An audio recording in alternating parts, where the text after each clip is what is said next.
Forward!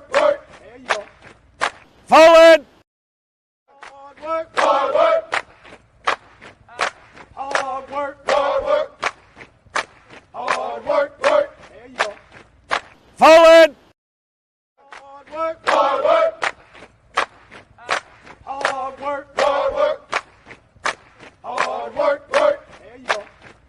Forward!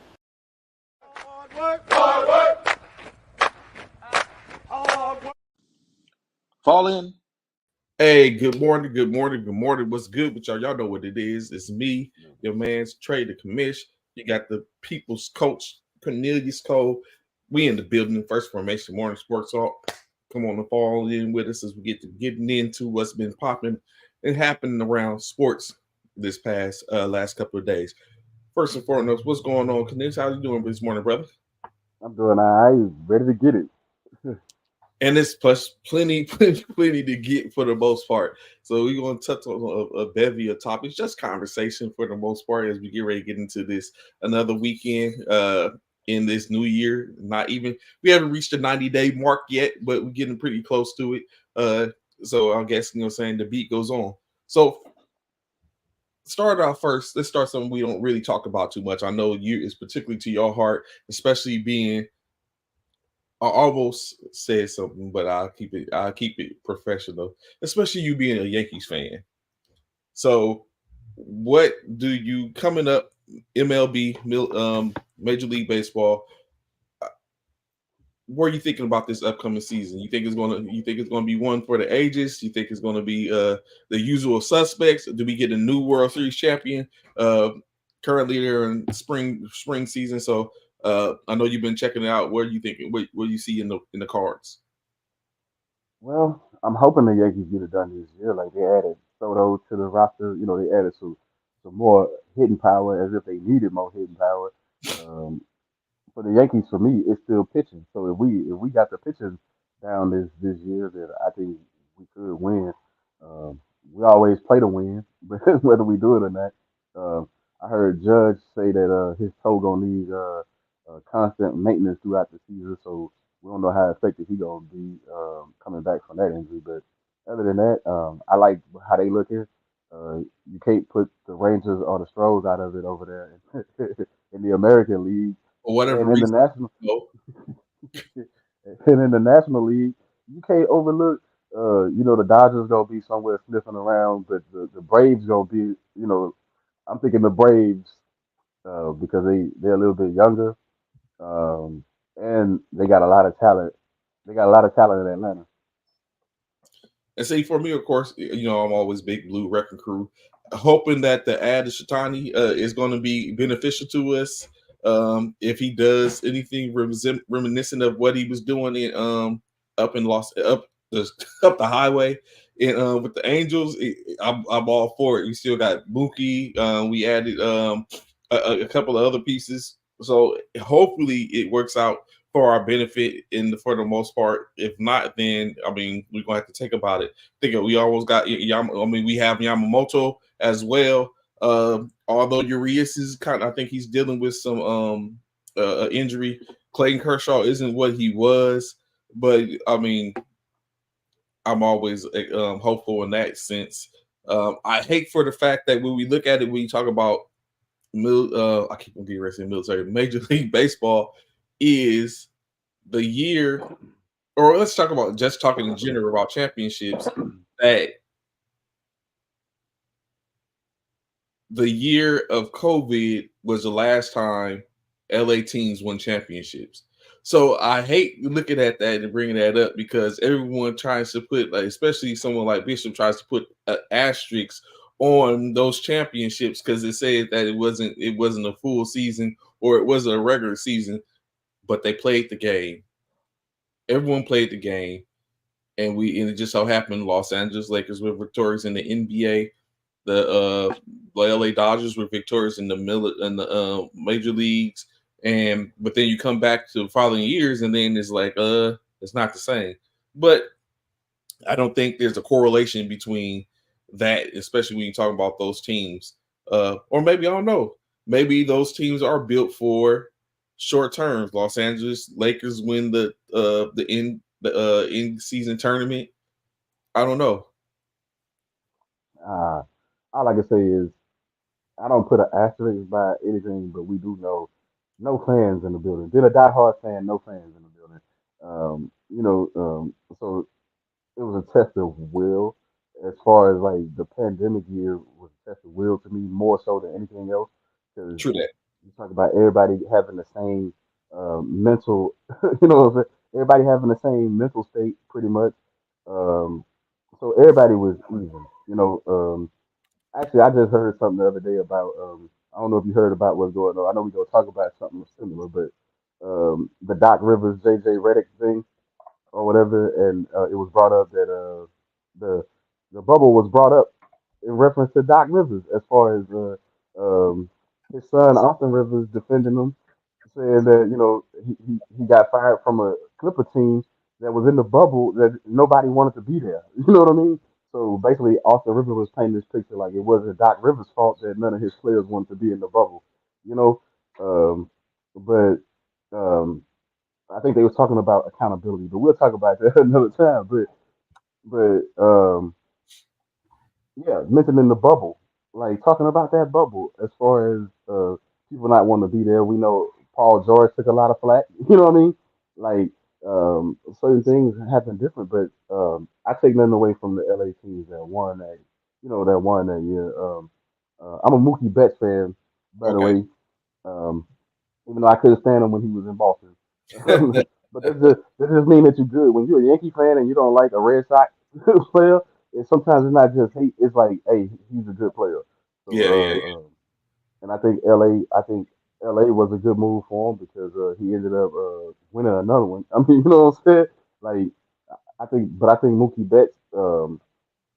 What I like about Mookie, I'm not necessarily the Dodgers. They are like the Yankees of the National League as far as you just gonna keep throwing money at it until you get one. You know what I'm saying? Until something sticks, you gonna keep throwing money at it until something sticks. But for the most part, you got players that prove they can win and that they can win in the Major League Baseball. So they can win. And when you have that, I think it makes the game entertaining. Where the Padres at? I want to see the Padres this year. Padres fans, Padres, y'all spent all that money. You know what I'm saying? Last year, y'all spent almost $1 billion on talent. This year, I want to see it pay off. yeah. So without the salary cap in the major leagues, it's crazy. It's basically like what all the other teams, like other major organizations, trying to avoid is that someone monopolizing based on the fact that you can afford it. So you're saying brings championships. I continue to wonder, would that be good for other leagues if that was the case? What if the Cowboys could afford, it had no salary cap, and Jerry Jones could just bring in anybody? Would that make a difference in your opinion? Do you think that would make a difference, or you think it would be too much of putting too many in the one spot and nothing would be accomplished, and you basically still have small market teams that are being successful and winning chips? Well, I think it's gonna be the same because the talent is like when you start playing just a money game. Um, you see how Von Miller. You see how it worked out for the Rams, but it ain't worked out. You know what I'm saying for Buffalo. I mean, I'm Yeah. just saying, like, so it's a hit or miss with his talent, right? Like you could have, I think sometimes you could have too much talent, and that's all that the players are relying on. Mhm. I.e., my Dallas Cowboys, right? We just think our talent is enough, and the star on the side of the helmet is enough. So I think you got to have that balance, like, and we seen in the last decade or so, it ain't really been working for the Yankees like that. No matter how much money they thrown at pitchers, no matter how much money they thrown at, injuries. Injuries are always a part of the thing. So True that. you pay these free agents all that money, and then they hurt. I.e., the Von Miller I was talking about. Some of the other players, and in baseball, it hurts more so when you lose your hitters, right? Like, there's only so many hitters to go around. That's why they rank them 1 through 9. You know what I'm saying? Like, so if you're missing a couple of hitters, you probably gonna miss the playoffs. So just talking about hitting, right? I also had something else. I just lost it. That's quick. Hopefully it comes back to me during while we talk about that. Like you were just talking about hitters, right? It did come back. So you was just talking about hitters, right? How are you lining up your players when you come to hitting? Are you putting it in succession? What's the moves? If you're the if you're the manager, how are you setting your lineup based on your hidden capabilities? Well, I think you go by speed sometimes, right? Or you want a good hitter in the number one spot. You want somebody that can get on base consistently and stay on Lead base, off. right? You want to lead off? Okay. Um, like a LeMahieu, right? Like, and then like then from there you could back go. You got a choice. You want somebody else that can always get on base in that second spot, because we know what the third and fourth spots are about, right? I mean, I like the setup most of the time. You keep your big hitters. I like the traditional way where you keep your big hitters 3, 4, and 5. You know what I mean? Middle of the line.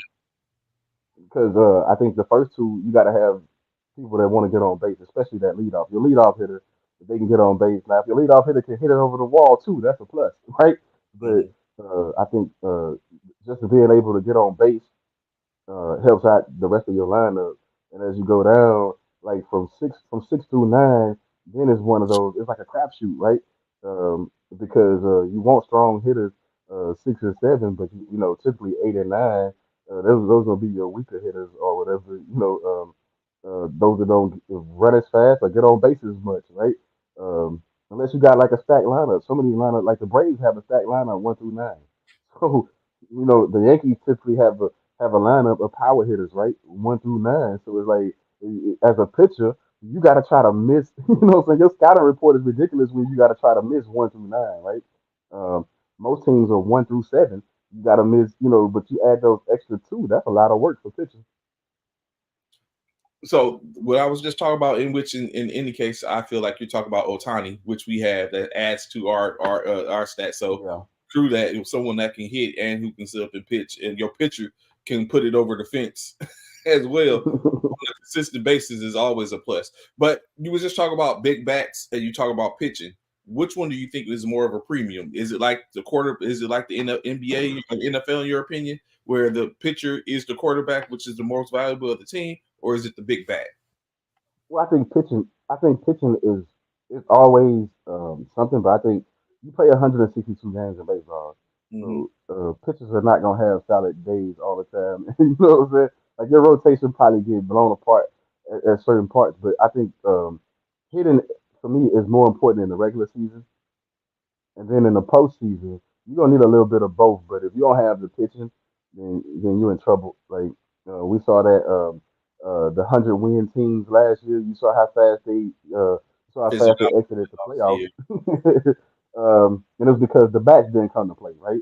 Like the other teams' pitchers was all right um, to um, to be able to sustain some of those hits. And I feel like your bullpen pitching, your bullpen is probably the most important piece to your pitching, no matter who you got starting, because they got somebody got to keep a lead for you. Somebody, you know what I'm saying? Like if you got a terrible bullpen, which is what the Yankees have had the last couple of years. Not just them, but the Red Sox have had trouble with the pitching. Certain teams have had trouble keeping good pitchers or pitchers being injured. But in the playoffs, pitching is the most like the Rangers won in my opinion because they pitched well at certain points. Not throughout every series they pitched well, but in the most important games they pitched well. Okay. So a little transition, right? Lately in I ain't gonna say semi, I almost said semi pro. Lately in the collegiate arena, there has been a multitude of, as our people used to say back in the day, fisticuffs. So all these situations in which is fight. The last one being, of course, the excuse me, the game with Incarnate Word and Texas A&M Commerce, to where 8 players were suspended. The most I think a game suspension was 3 or 4 games between amongst those players. The least was a game. This particular fight happened during the handshake line. We all know that the handshake line is supposed to be about doing the showing your opponent love and admiration and all that type of stuff. Do you think it's time to remove that, especially after these games and where there's flippers might be flaring? Tempers might be flaring, or as you think it's just a person, and we continue to have it? It's a time honored tradition in a sense. I mean, I think it's time to get away from some of the traditions. You Okay, let's know, talk about this. yeah, I think it's time to get away from some of the traditions. And I think it's by discretion, right? Like coaches, players, they can sense the tone of certain things. I mean, you know what I mean? So it's like, so you want to get the other team respect. You want to, you know what I'm saying? You want to keep it. You want to be sportsmanlike versus unsportsmanlike and stuff. But when the tempers are flaring, I mean, at some point you just got to say, hey, we going to the locker room. You know what I'm saying? Like we'll take the not shaking hands and we'll deal with it. You know, remember in the pros, the Detroit Pistons still paying the price to this day for walking off a court early. You know what I'm saying? For walking off a court early or whatever. So yeah, like it's time to break some of those traditions. You know, I always wonder why was that such a big deal that they left the court early. You know what I mean? Like, hey, you frustrated, you upset, ain't gonna be no good outcome. You know what I'm saying? Like, would you rather I stay there and punch you in the face, or can I go on about my business? I mean, so you gotta, you gotta. I think it's the coaches gotta start reading the rooms a little bit better. You know what I mean? And say, no, we're not gonna do that, and go on about your business. Now, who knows how stuff jumps off, right? But Okay. when you brawling, come on, it's costing your team. Who can afford to lose that many players? Especially for them. And now that I think they have a game tomorrow against McNeese, which is a hot scorching, a hot team for Incarnate Word. Already they was already done and bad. So I guess it probably really won't make a difference too much. I know the person that had won the most, who had missed the most games, he is his average wasn't too well. So I don't know if he was a huge part. If he'll be a huge part of winning or losing. So I'm not sure. But what do you think about what's other sports traditions in which you think may need to stay, you can't remove, or need to stay in general now that we're talking about sports traditions? Okay, a tradition they need to get rid of. Football. It's time to stop dumping Gatorade on your coaches. It's time to find a new tradition. You know, I was a kid when that was popular, when it made sense. Like, I want to say the first coach to ever get doused was Bill Parcells. The Giants, the New York Giants, did it first, or they the first team that I seen do it, and that was like 1980 something. Trying to get a new tradition. You know what I'm saying? Like, get a new tradition. And as far as players in the modern era, it's time to find other expressions other than "let's go" or "let's freaking go" or whatever. I'm sick of that expression. Like, I know it's not a tradition, but it's time to get a new one. You know what I mean? Like upgrade your stuff every now and then. Like for real. But not on a serious note. We talking college. Okay. And we talking sports in general, but college. The men's basketball. It's time to get rid of some of those. It's time to get rid of some of those traditions. You know what I mean? Like I think men's basketball is um, it's too traditional. You know what I mean? Like they haven't upgraded anything. We've seen the women's game progress, but we ain't seen the men's game progress. Uh-huh. Um, in those respects, as far as like we talking handshakes, but we talking the storm in the court. That's another one they need to get rid of. Uh, that costs If cost. you're gonna start finding people for storming the court and all this other stuff, it's time to get rid of it. You know what I'm saying? No storming the court no more. Even though I liked the storm in the court for a while, but now it's just now it's been highlighted where it's getting too dangerous. You know what I mean? Caitlin Clark had a close call where she got knocked over. You know what I'm saying? This last time, Kentucky, LSU stormed the court. They got fined. You know what I'm saying? They got fined. Now, why they got fined, it's beyond me because that's a thing. But I don't think you're supposed to storm Yeah, the that's opponent's court. I don't think that's you're what supposed to. It's that's what somebody else's building. well, it's not even just the building before, because you remember, and I mean, what's going on, Dale? Glad to have your information with us this morning. Good morning to you, Coach Richardson. I got you. I hit you up as soon as I'm done. I'll holler at you. So what I think it was, because last year, remember, I think we had a conversation or we brought it up last year. The LSU, same culprit, the football team, I think when they beat Alabama, stormed the field. And saying there has been the NCAA's do have regulations and talk about how organizations get institutions get fined for when their teams fans and stuff like that tend to do that type of stuff. It's a safety issue, of course, when you look at it, because now they're on the field or they're on the court and they're around the opponents. And like you just said, Caitlin Clark ran into somebody a couple months ago. Just the other night, you had the situation when, like you said, Kentucky lost to LSU. LSU scored the court. The players were everywhere. You still had Kentucky players that was on the court, and while other players are running on, you have some fans that can be unruly. You have things, emotions are still brewing when you look at the players, especially for Kentucky in this case, because they was a number 17 ranked team that just got beat by unranked LSU by a last second buzzer. So you have all that, especially in the fashion of how it went down. So it's definitely but what I know for a fact is the institutions get fined. But if your institution's fans or anyone are habitual line steppers, then you continue to incur more of a fee every time it happens. So, and then I sit up and thought about it in the conversation yesterday. I was like, what happens? Someone was like, I was like, who cares? I was like, the students ain't getting fined, so the institution gets fined. So how do you reel that in when your students be like, it ain't my money, and saying, and getting in their pockets ain't getting the taps. So I guess it's going to be an ongoing thing, or maybe someone's going to figure out like, hey, we're going to find a way to get this money back if it continues to be a situation. Yeah, like that tradition is trying to be done with. Um, Another tradition, I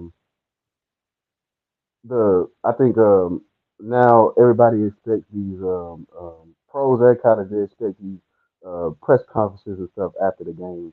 Um, I think sometimes like that's overly done, and I don't like the fines that come down when the players or coaches don't want to talk to the. I mean, um, when did that all of a sudden become part of your job? You know what I mean? Like, when did that become part of what you do?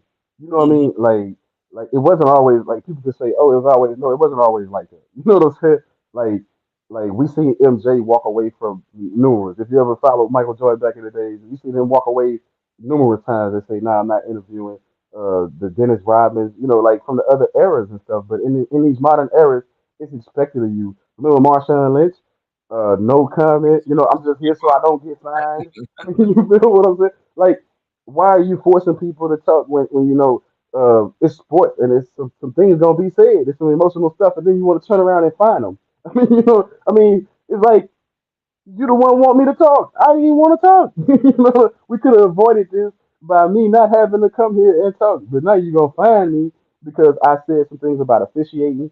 I said some things about the other team or something. I mean, all that stuff is like I think some of that stuff can be avoided. Like interview the people that want to be interviewed. You know what I'm saying? Like you got all these rosters. It don't always have to be the same handful of people doing the interview. I.e., keep the mic out of Jerry Jones' face. As a Cowboy fan, we know it's not going to happen, but keep the mic out of his face. What's going on, JD? Appreciate the love. Of course, I haven't forgot. I'm still going to get you on. We got to have a conversation about mush ball, bro. So when I ring your line, be ready to pull up. So I get that, right? So, but let's remove the sports. I know it says sports tradition. So if we move sports and said traditions and talk about it, if you are you're a CEO of an organization or a company or institution or whatever case like that, and you have people, saying when it comes and this huge events and stuff like that, do you not want someone to speak and then saying be there to be a representative outside of yourself to simply speak about you, your company, or answer questions and things like of that nature? So is it far off for them to be wanting people, especially when you talk about the media, especially for these big days like we know Super Bowl media day is huge. The Pro Bowl has its own media day. NCAA, the after the games and stuff like that during March Madness that's getting ready to come up. So of course we might have to pull up and have a bracket challenge. But but stuff, all that type of stuff. Do you think do you really feel that it needs to be done away completely, or there should be a sweet spot to when any of this stuff is done. I think most companies have what public relations, right? They mostly have so you know. So I'm just saying, like you might want to get you some public relations people. You know what I'm saying? And then some, like I said, sometimes like Rick Pitino, he just went through it, right? He made some comments, then he had to walk them back. Don't you get tired of people making these comments, having to walk them back, and then like you getting fined and stuff? I mean, it's ridiculous at times because it could be avoided, right? Like, I if you're gonna continue to do it, I know that you be pressed for time and games wrap up late sometimes, but I think you should give people a moment to cool down. It shouldn't be a mic. Like now now they got mics in the coach's face at halftime. Like whether they win it or sometimes it's a losing coach. It's like, what am I supposed to say? We had this conversation before, right? Like I'm not So, gonna tell the world what adjustments I need so, to make. Why are you asking me that? You know what I'm saying? so if you get interviewed at that time, you ain't got no filter. I mean, remember how Popovich used to answer at the halftime? I'm a Popovich or a Bill Belichick. Like, man, get that mic. When you saw the game, like, what you want me to say? Like, you want me to give you all my secrets of what I'm gonna do? Like the mic, or what do you need to do? I mean, that's like one of the worst questions. I think sometimes the reporters ask the wrong questions.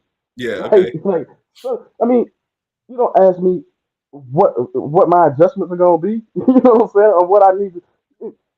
Biggest insult too. I was watching an NBA game and they asking his coach. It was the Lakers playing somebody, but they asking his coach about how you go, like how you gonna stop an old LeBron or what you go. What do you mean? you know, I'm, I'm automatically like next question. You know what I'm saying? Like next question. Like how we supposed to guard them any different than what we guard is my point. Like sometimes I think I think we oversaturated with media sometimes. You know, think about games nowadays. You got a pre-game show and a post-game show. You know what I'm saying? And then right before the game, before And I kickoff have or to. before tip off, they talking. They talk, and then they're gonna talk at halftime again, right? I mean, I think it's oversaturated with that kind of stuff. Sometimes it's like, as a fan, as a pure fan, I want to see more game and less talk. Um, I don't mind some of the features, the highlight features and stuff, but do that another time. You know what I'm saying? Like, why you start a game? Like, why are we sitting there an hour before a game and not talking about the upcoming games, but we talking about this guy or this young lady's personal life? We talking about these players' personal lives. I mean, come on, man. You know what I'm saying? Like, some of that stuff, yeah, So, gotta move on. so are you saying that if as a fan, diehard fan, hashtag diehard fan, you prefer the content to be more about the games for the pre, post, and halftime? Well, halftime is usually about is specific, but pre and post, you prefer the content to be about the game specifically as opposed to the people in the game. Well, I think, like I said, I think highlighting some stories is cool here and there, but I think it's overdone because this happens like it's every national game now. It's every national televised game, every international game now. The setup is hours before. It's like um, take certain players, take a Patrick Mahomes. Uh huh. If he got a game on Fox, the Fox people are answering the same question. You know what I'm saying? One week, then you go back and answer the same. We just heard you answer these same questions. Now you got a game on CBS and they do an interview with you, or NBC, they do an interview with you, and you hear the same answers over and over. It's like, hey, man, we just heard this on. You know what I'm saying? It's like, I know everybody had their preferences and stuff, but like I said, I think it's oversaturated with the media sometimes. Um, and I think the media asks like the wrong questions sometimes. You So ask somebody that just lost, what do they think about the loss? It's like, what do you think? What do you think I'm feeling right now? Especially with the bigger the game, right? The bigger the stakes, right? So it's like, what do you think I'm feeling right now? You know what I mean? Like, that's why Shanahan, after the Super Bowl, Shanahan nearly lost his mind, right? Like, you asking the reporter asking him, it's like, man, hey, I just went, my team feeling emotional about this. I'm feeling emotional about this. Now might not be the time to ask me. You know what I'm saying? What I think. I mean, you know what I'm saying? Like, ask me something else. You know what I'm saying? But what do you ask? It's like, for real. Like, sometimes I think the reporters, I know it's their job to. Um, I just think sometimes it leads to controversy when it shouldn't be no controversy, right? Like if you let cooler heads, like what they say, cooler heads prevail. If you let them calm down a minute, get their mind right, then they can answer your questions better. But I do not like the halftime. That's one tradition they need to get away from. Interviewing coaches at halftime. Mm. So another transition.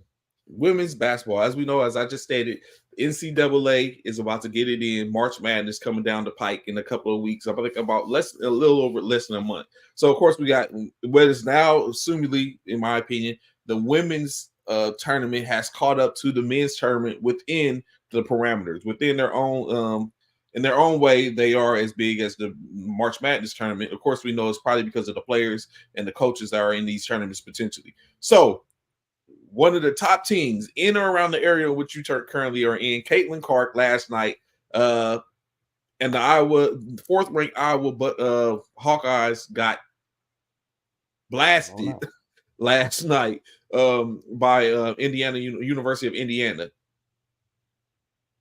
When we say a player scores 24 points, do you perceive that to be a low score or an understatement? 24 points. It depends on who's scoring it, right? Like, it's a difference, right? Like if Kobe gave you 24 points, we see them do better, right? We see them average like 35 in a season. I mean, so it depends on who's giving you the 24, right? Like, okay, so if who was we talking about the other day? So, but if Patrick Beverly gave you 24 points, you like whoa, right? So it just depends on the person. You know what I'm saying? It depends on the person. So of course, Caitlin Clark was held to 24 points last night. Would you say that is that Indiana clamped her, or is it? Or do we still give her love because it's Caitlin Clark? But because she was held 8 points under her average on one night, is that to say Indiana put the clamps on her?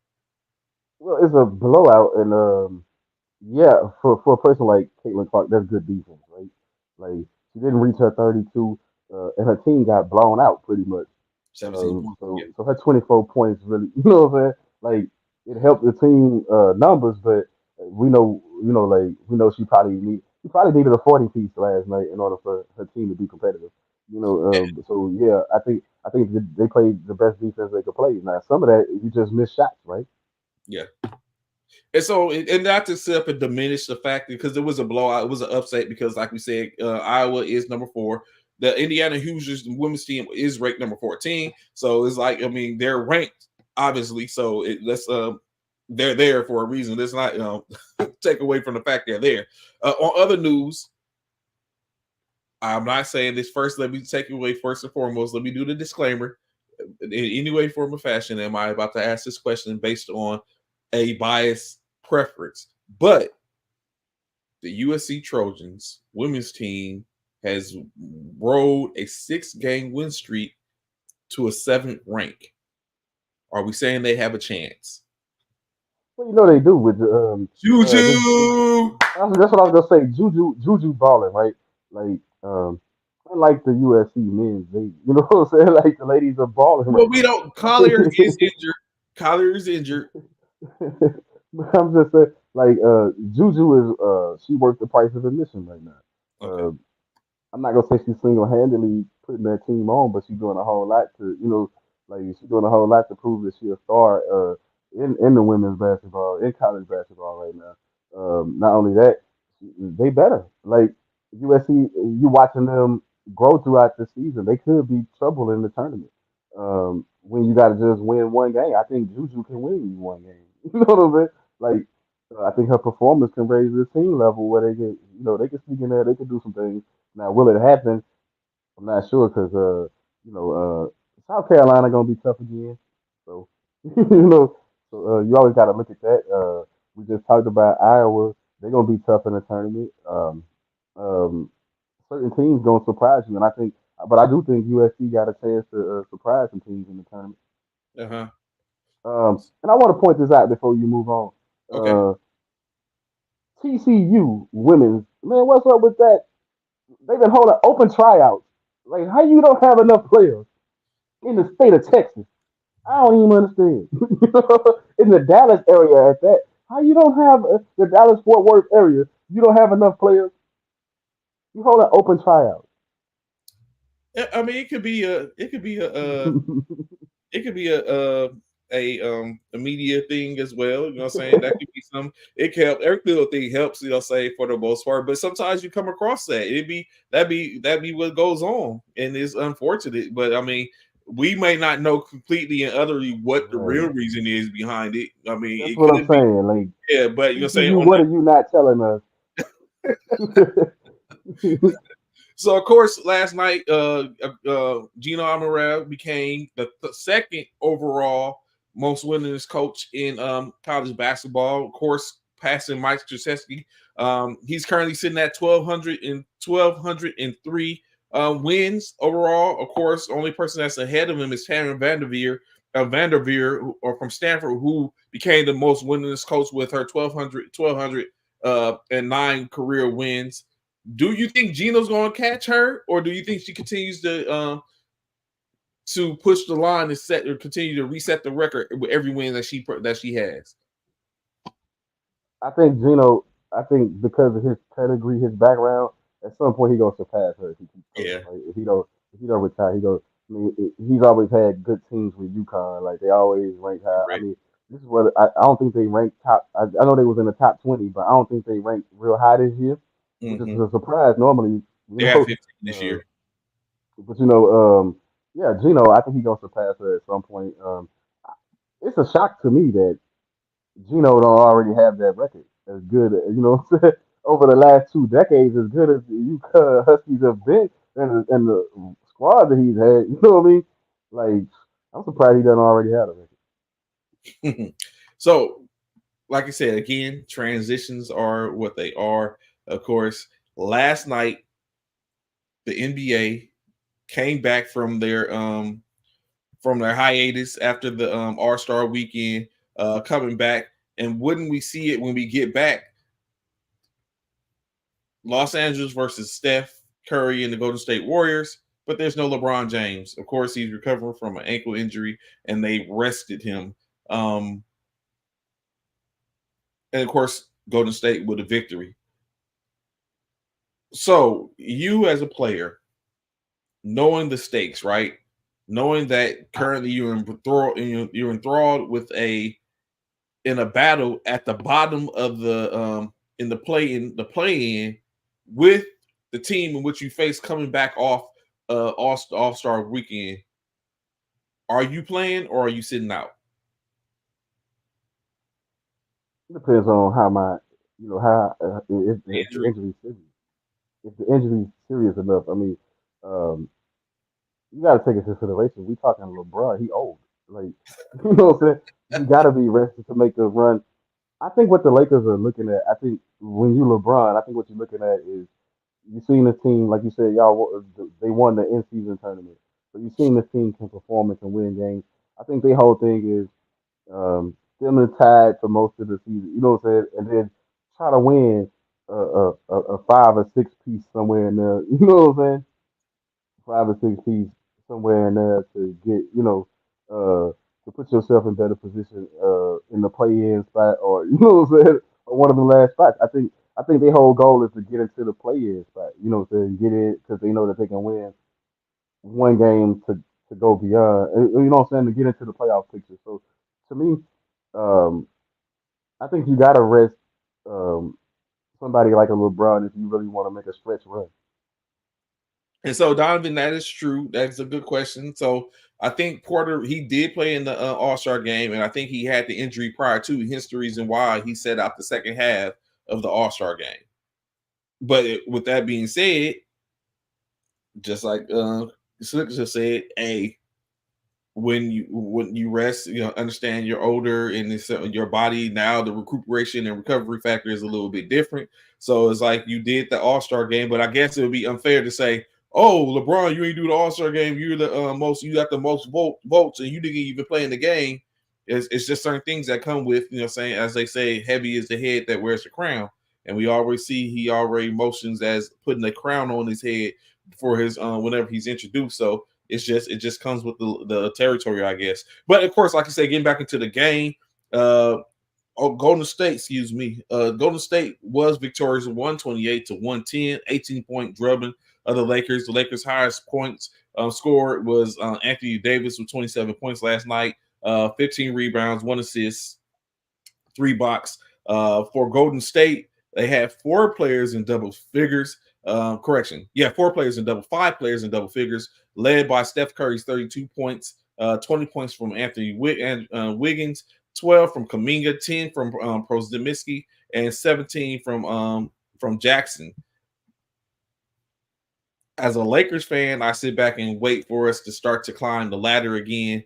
I sit and I wait, and I don't know. I know you always talk about we are primed for it due to the fact of we similarly have the same team from last year, or we ready to run. But you know what? I was drinking that Kool-Aid until I realized the teams from last year, the teams this year are better than the teams from last year, and a lot of them are locked in with all their players, which is going to make it hard for the Los Angeles Lakers, in my opinion. But we'll see, of course. I think you got to feel Laker fans should not panic. If you're a Warriors fan, you should be panicking. Um, I know they just slid into like that 10th spot somewhere in there. But you should, if you're a Warriors fan, you should be panicking because Steph Curry has to do too much for y'all to win right now. You know what I'm saying? Like it's no different than what LeBron has to do for the Lakers, but it's different in the sense that you go to state, you might burn yourself out trying to get there because Golden State not very big. You could beat them up on the glass, um, and you can out the size of their team. You can out physical them. You know what I mean?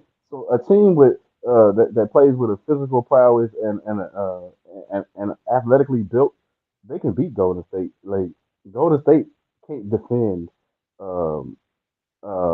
individually well enough in my mind to be able to compete for a championship this year. You know, they might be playoff bound. People don't get me wrong, but that's about it. And Steph got to, like I say, if Steph's shot ain't falling, they in trouble. So, as you say, the Golden State that is in the 10th spot. They're just a half game behind the Lakers at this point between the 9 and 10 Oh, in the play-in. and guess who's in street clothes for the Warriors? Been in street clothes for a long time. Chris Paul. All that talk about him coming to that team. How valuable is Chris Paul to the Warriors right now? Not very valuable in street clothes. But true, but do you think they'd be in a different headspace right now or a different position? Is if I Chris think they Paul was be losing. I think they be losing more games right now if he was suited up. To be honest, like he makes them automatically smaller. Like when you playing Podemski, whatever his name is, Podomski. I don't even know his name. I can't even here? say his name. But when you playing him and you playing Kaminga, they at least got a little bit more size than Chris Paul. So it's like, yeah, and that's with him and Steph on the court. I mean, you got to think, man, you lose defense. You know what I'm saying? Like you can tolerate losing defense from the standpoint of Steph Curry, right? Because he gonna make it up on the offensive end most of the time, right? But I think that's gonna be their problem. They small this year. I mean, Draymond looking like Shaq compared to his teammates. Like as far as his height, and he ain't even that tall, right? Draymond what 6'5", Six, 6'6" or six, something. yeah, he's I mean, he's big. so yeah, yeah. But yeah, so Golden State definitely, like I said, a half a game behind the Lakers, in which, but at the 10th spot, they're only 4 games behind the six seeded Dallas Mavericks at this point. So it's still fairly close. 10 and a half games out of first. I mean, it's only about 27 games left. A quick run and a little demise from any of those teams could completely switch the turn around what is currently at the current clip. Utah Jazz, who's is the closest in the 11th seed, currently just sits 3.5 games behind the Golden State Warriors. So there's still a little time, 27, roughly 28 games remaining in the season. We'll see if there's going to be any turnaround, especially when it comes to that in the West. Last night, Nikola Jokic, the Joker as we know him, was completed a feat in which now he is the 4th player in NBA history to have scored a triple double against every organization. So, of course, in this situation, except for his own, but he has 29 triple double or 29. He has a triple double against 29 of 30 teams. The fourth player in NBA history. So, and the other players being Michael Jordan, LeBron James, Russell Westbrook, and Russell Westbrook, right? Yeah, he's one of them, and I forget the other one. LeBron was the latest of the group of the quartet to do that. So when we think about this, is it a huge feat, or are we looking at due to the fact that 3 of the 4 are in the modern era, the scoring without the defense and stuff like that? So which one is it? Is this a tremendous feat of which no one has occurred, or is it a feat in which we're going to end up seeing more often now that there's such a huge clip in scoring, in your opinion? You just said he's number 4 on the list. Yeah. So, yeah, that's not going to be a common thing. I think it's still. I mean, just because Jokic making it look easy, right? And you hear about these other players getting triple doubles here and there. Luka at times He's next, probably. make it seem like it's easy, but it's still not an easy feat, or else everybody would be doing it right now, right? Like certain players would average a triple double for a career, right? Like you would think Giannis would average a triple double for a career, right? Because he handles the ball a lot.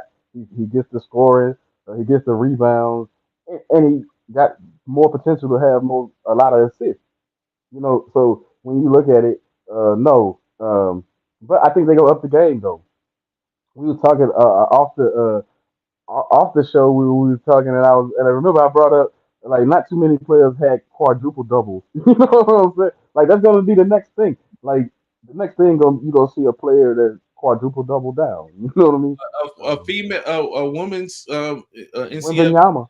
Yeah, a women's NCAA player just had a quadruple double a couple of weeks ago. I have to pull her name up. I have to bring it up. So you want to definitely give her a prop. But that was she did score a quadruple double in her game. So, like we said, of course, at this clip, it seems like the next person that could probably will do that will be Luka Doncic, of course, for the most part. But in this game, of course, like you said, Nikola Jokic scored his triple double with 21 points, 19 rebounds, 15 assists on the night in which they were able to take care of business, knocking off the Washington Wizards by the score of 130 to 110, another blowout in any case. High man for the Wizards was Kyle Kuzma. I get it. The Wizards. Sell the team. Whoever owned the Washington Wizards, sell the team. So Kyle Kuzma was the high man, 31 points, 12 rebounds. Did the Lakers make a mistake and get rid of Kyle? I told you that a long time ago. They should have kept Kuzma. You haven't won a championship since. I'm just saying. I'm just gonna put that out here.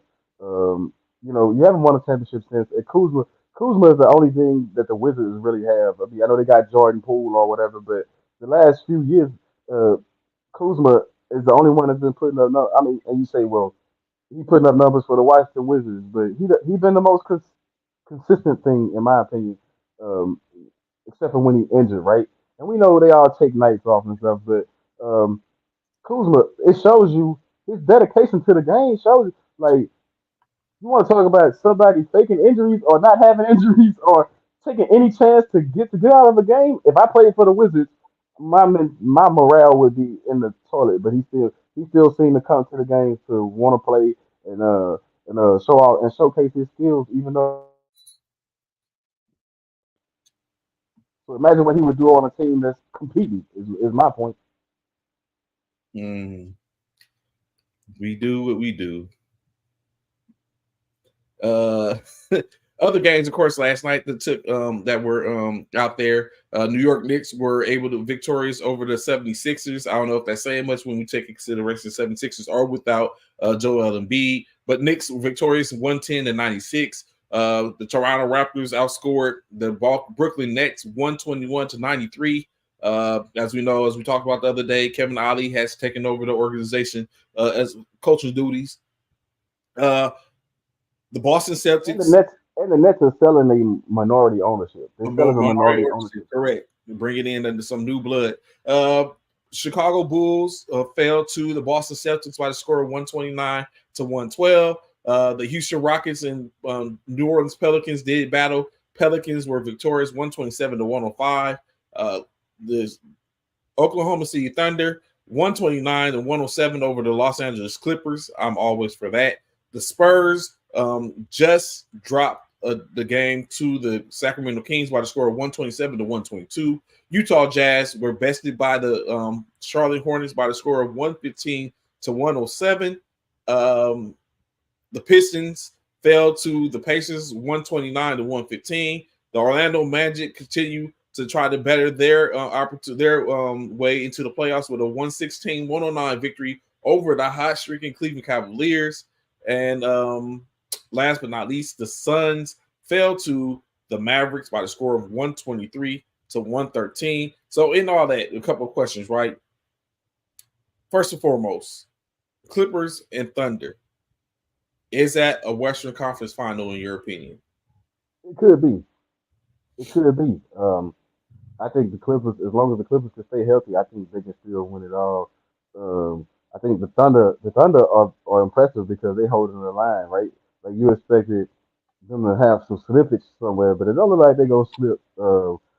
They might lose a few games here and there, as some of the games get a little bit more competitive. But I think they got a good mixture of veterans and young players right now. They veterans are young too. You know what I'm saying? Yeah, that part. Sacramento, I mean the San Antonio Spurs. Are they playing Ooh,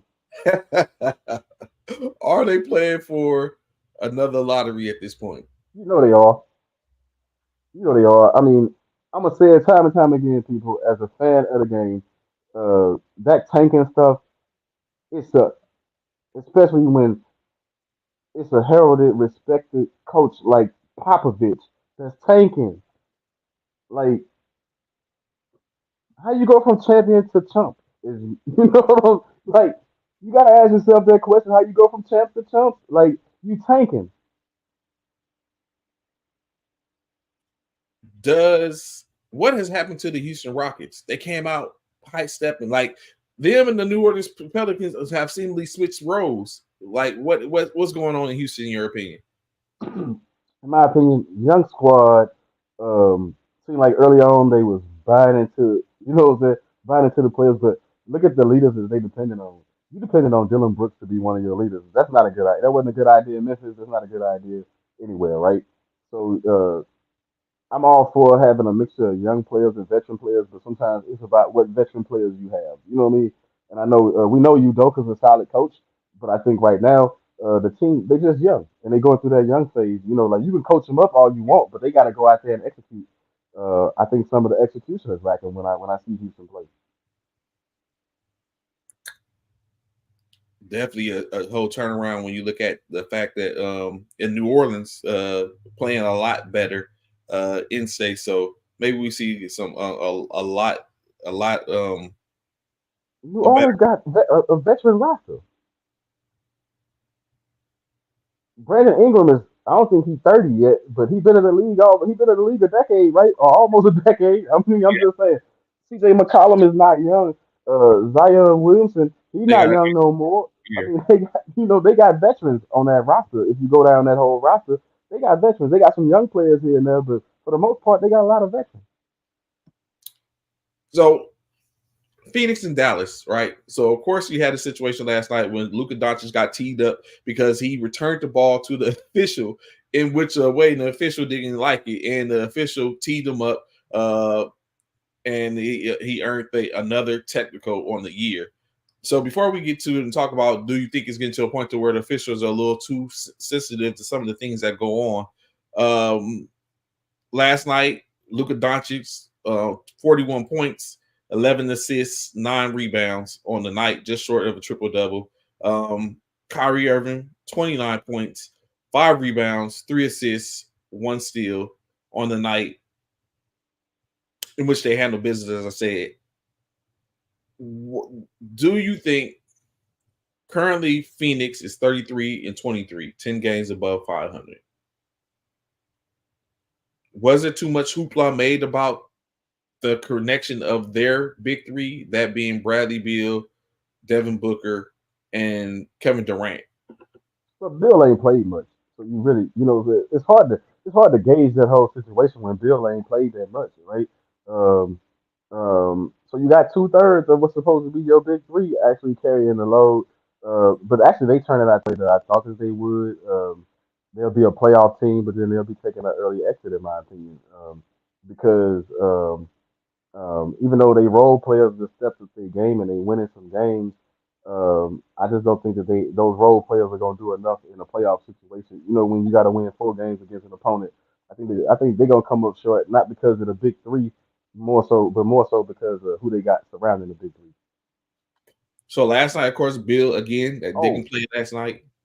Gordon, I was just about to Eric say Gordon. I was like, a I heard veteran. an interesting stat last night in that game about Gordon. Um, we always had these talks about who belongs in the Hall of Fame and all this other stuff. Gordon is number 16 on the 3-point list for 3-point makes or whatever, right? He on the list, number 16. He in the top 20. For many years, I have stated or wondered why we haven't been able to get Gordon as the Lakers into a purple and gold uniform, because he's a quiet assassin in my opinion. Gordon he can fill it up, and he can give you things in spurts. I know, of course, now he's a little, as they say, longer in the tooth, but he's still providing. Last night, 16 points, 1 rebound, 2 assists for Phoenix. Uh, why? Did that? Of course, additionally, Kevin Durant 23 points last night. Devin Booker led led the his side with 35 points, 8 assists, 5 rebounds. Grayson out of 10 points, and Nurkic with 5 for the starters. What grade do you give Devin Booker as the starting point guard? I give him a B plus, right? Because he had a transition. I mean that's kind of high considering he a scorer mostly, but he had the transition and he got the ball to not to shoot so much. He got to look to get his teammates involved, and I think he's been doing the best he can under the circumstances.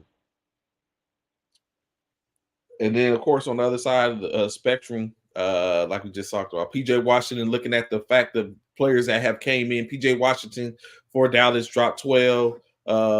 Royce O'Neal for Phoenix dropped 10.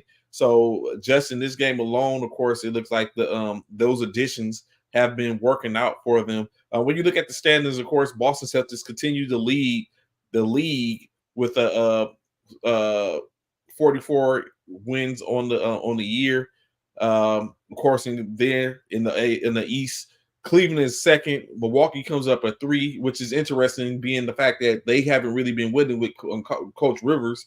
So you're really looking at the fact that they've been holding the line with the wins that Adrian Griffin got them. It's crazy how this stuff goes.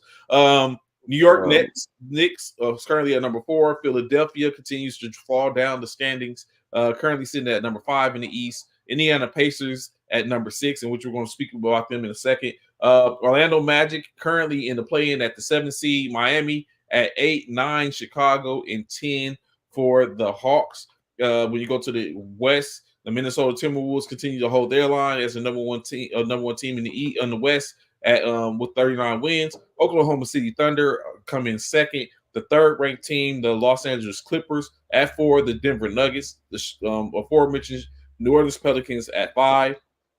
At 6, the Dallas Mavericks, and then 7, 8, Phoenix and Sacramento. 9, 10, the Los Angeles Lakers. So going back up and touching on the Pacers, after Tyrese Halliburton's showing, I think we talked about this the other day, and with, of course, we know they added Siakam.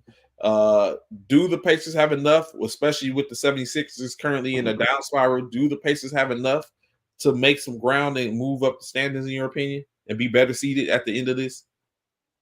Yeah, they do, but will they though? Like, what's their motivation? What's their motivation? I think you wanna be somewhere in the middle of the pack if you're in the East. Um, Not every team is gonna come from an eight seed and do different things, but I think you want to stay away from. If you Indiana, um, you want to come up high. I don't know if you want to be. I don't know if you want to be a number three. I mean, a number six seed. You know what I mean? Like, I think you got to be somewhere 4 or 5 if you Indiana, um, or if you can get third spot or whatever. I don't think you want to face the top 3 teams in the East if you Indiana, if you can avoid it. So I'll throw a little hypothetical out, or basically who would you pick? So let's say you had 8 players. I'm gonna give you 8 players facing off in a one-on-one in the NBA. Who do you think is victorious in the one-on-one tournament? You have Ant-Man out of Minnesota, Trey Young out of Atlanta, Luka Doncic out of Dallas, Devin Booker from Phoenix, PG, Shea Gillis Alexander out of OKC, Kevin Durant, and uh, Jason Tatum. Who wins the one-on-one tournament in that group? I think, man, that's a tough one. But I'm gonna go with Kevin Durant. KD. When I I'm said gonna his go with name, I Kevin thought, Durant. I kind of seen that when he said his name. Initially, I was probably on some Ant Man with his tenacity or something like that, or even Luca, his size and all that. But he's slow and he's going to be beat off the dribble in a one-on-one.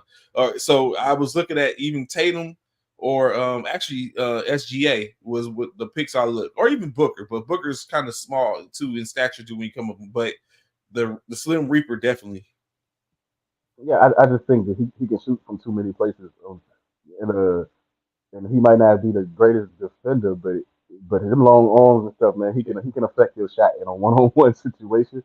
Um, I think if you're going highlight wise, I think that'll be a good duel between Booker and Anthony Edwards. I think that'll be a good duel as far as like if you just going, like you want to see some highlights, match those two against each other. Like you'll see some highlights. So real quick, I have another one. I meant to bring it up. I missed the fact to bring it up when we was talking about college. But a question came across my mind. I was like, you know what? I want to ask this. Who wins a championship if you place the Fab Five, Michigan Wolverines versus the Running Rebels of Larry Johnson's Running Rebels? Who gets the dub? Ooh man, UNLV. I love the Fab Five. I'm a huge Fab Five. I mean, sorry, Jalen. Running Rebels, bro. But those dudes was getting paid. Y'all were talking about the Fab Five was talking about beanie wings. These dudes was getting paid like they were a pro team. The UNLV Rebels were like a pro team. They were getting paid to play. We all know it now. It's no secret now that Chark the Shark was. You know what I'm saying? Like they was cooking the books over there. Those dudes was getting paid. Plastic Man, Stacey Augman, man. I mean, stop it. Shout out Greg Anthony, Greg man. Shout out, Anthony. shout out Greg Anthony. Like for real, yeah. You think it's a UNLV. close one? No, I think it's a beatdown like the Fab Five took in the finals. They freshman year, right? Then they lose by like 20 points to North Yeah. Carolina. Like it was like 70 something to 50 something. That'll be the same. It'll be a runaway like that. A runaway with the UNLV Rebels. It took a special Duke team to beat them with Lucky. You remember how lucky that Duke team was that year in order to even make it there to play UNLV. So to beat UNLV, Hurley and those dudes, yeah, it took a special group to beat them. Mm, the running level, Trey Johnson, Grandmama. And we know the Fab Five, like I said, I'm a huge fan, but they never got it done. Let's just keep it real. Like they never won the championship. I think they went 3 out of 4 years that what I'm saying? But they didn't win the championship. So what's interesting, right? Because at the end of the beginning of the year, we talked about a couple, or at least I talked about a couple of things. Right now, as we was just talking about Chris Paul, I realized that Chris Paul was supposed to be in line to overtake the most assists in the NBA. But without him playing the games, I don't foresee him. He's not going to get that. He's not going to make it to there, I don't think, this year. Currently, he sits at number 3 with 11,731 assists. If he was to come back this year, do you think he can surpass Jason Kidd, who is currently sitting in second with 12,091 assists? We know he's not gonna get it this season. Oh yeah, not this season. Okay, But I think in a couple of seasons, it depends on if he he plays. might not get it. Yeah, I was about to say he might not get it. Like, it depends on how much further he gonna push his body, how much further he gonna play the game. I think sitting at three is a good deal. We talking assists and you know, I wouldn't be mad at that. I wouldn't be mad at sitting at 3. And when you look at it, John Stockton is sitting pretty. Like, I don't think that gets touched.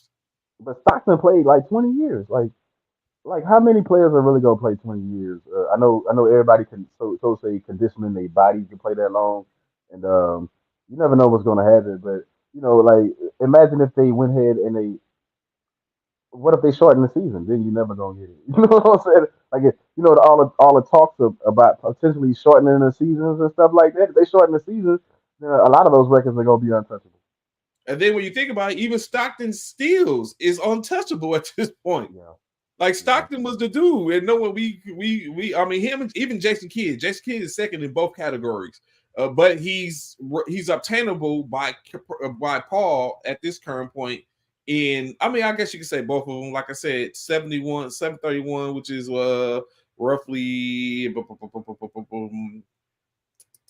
he's just over 200, 400 assists away from surpassing Jason Kidd, and then he's 100 steals. Well, no, so these numbers, yeah, it's pretty tough. It's rough out there. But John Stockton, think about this: if he's 400 away, if you play a 80, it's an 82 game schedule. You know he ain't never played all 82, so you got to look at the games that he's gonna play. But even if he did 80 games, that's 400. That's 5 assists a game, right? Like you would need 5 assists. So imagine what he really needs. He needs 6 or 7 assists a game, and I don't see him getting that right now. I mean, you know what I mean? Golden State's offense is built to get a lot of assists, but it's not. It's typically not one player. It's typically a whole squad, right? Yeah. Kevin Durant has an opportunity to pass up Carmelo Anthony, which he's definitely going to do that. He only needs 40, a little over 40 points, so that should be coming soon to take over 9th overall. In which he could probably pass Shaquille O'Neal too. So by the end of this season, I think Kevin Durant becomes 8th on the all-time scoring list. I think those 2-3 years that he was injured really hurt his place in the second order of things, right? Because you think all the scoring that he can do, like by now he would have been past both Shaq and whoever and Carmelo by now, right? Like they would have already been looking up at him if he didn't have those injuries. That's just my opinion. He been steady, he been constant all the way across the board, scoring points in his career. But I think those leg injuries hurt him. James Harden looking down the barrel at 20 to be top 20 in all-time scoring, in which he only needs 540 points to surpass Kevin Garnett to number 19. But currently he sits at number 22. Do you think he gets to number 19? 541 points is obtainable for James Harden? Not this year. He'll cross that feat next year. He'll conquer that next year. He won't get it this year. Not enough games left for him to get 500 points. You don't think so? Yeah, okay, I mean, right. Yeah, you might be right. Not easy. Yeah. He should get 200 though. He could pass Vince Carter with 200 points though, and which will put him in the top 20. Yeah, he'll get that next year.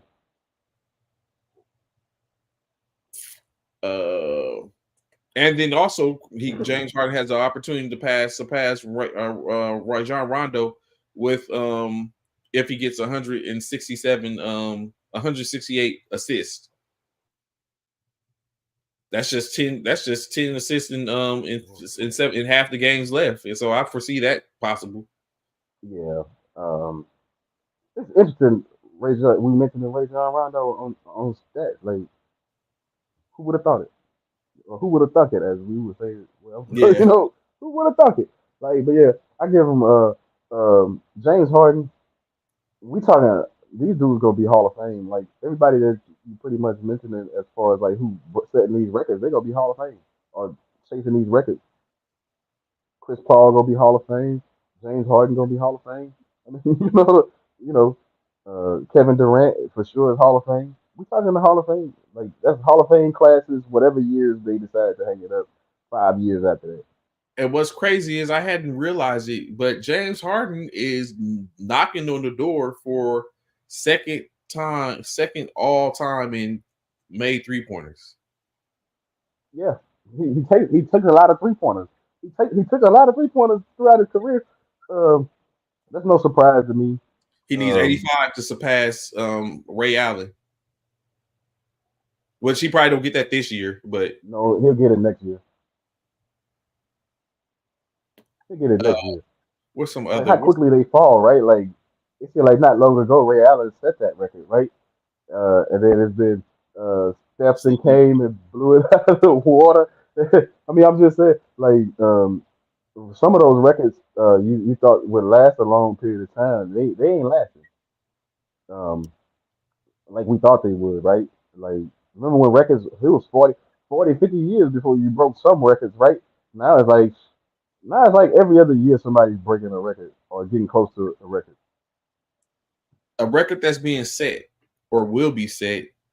Russell Westbrook is only 2 triple doubles from 200, which will put him having more triple doubles than 4 teams in the NBA history. Does he get to that record this year for 200 triple doubles? Yeah, I think he can get that. I think he can get that. Even coming off the bench, I think he can get that. Especially as the season go along, and if they get some blowout wins here and there, he get more time on the court. I think he'll get it. Nikola Jokic staring down the barrel of being on the fourth in list of triple doubles. Like this is crazy. Like all these are people who are slowly creeping on come up. Like we talk about all the time. We talk about Hall of Famers and stuff like this. These Hall of Fame-esque numbers in which we're looking at and hearing in these young Mhm. careers. Oh yeah. Here's the thing.